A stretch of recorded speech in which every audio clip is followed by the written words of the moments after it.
The third evil generation the Bible mentions is called adulterous generation. There is a generation called an adulterous generation. This is a spiritually unfaithful generation that all they seek are signs and wonders. So when you see them in church, don't be moved that you have members. They only show up when there is a miracle service.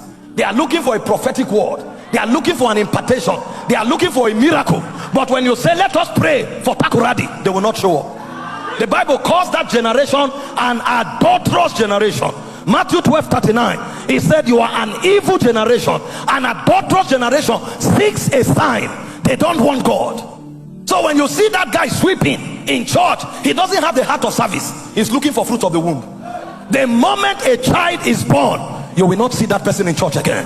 When you see that person crying on the altar, there is no relationship with God. He's looking for a job, or he's looking for an answered prayer. Maybe there is a contract that he wants God to approve. The moment that contract is approved, the guy is gone. He has no business with the altar. The altar for him is a ground of transaction. It's an adulterous generation. Listen, God blesses men. He said, I have not called the seed of Jacob to seek me in vain.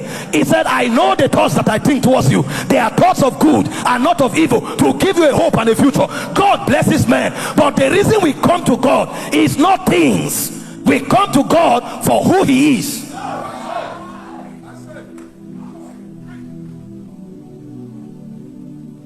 So if the guy needs a breakthrough, he can join the vigil for 1 year. If he needs a child, he can fast for 40 days.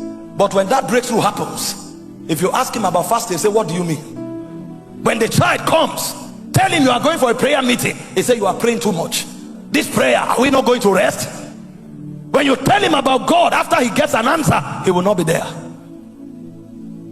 And because we also know that this is the generation we have, that's why all our services are miracle services, because we know they won't come if we target something else.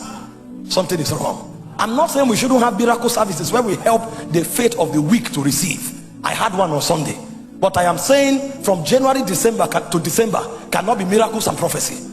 A time needs to come when you sit down to learn the ways of God.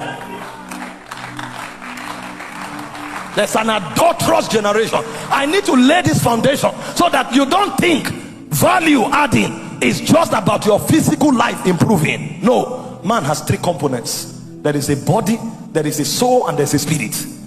If all you have added to you is your body and your circumstances, nothing was added to you, because you don't need God for that to happen.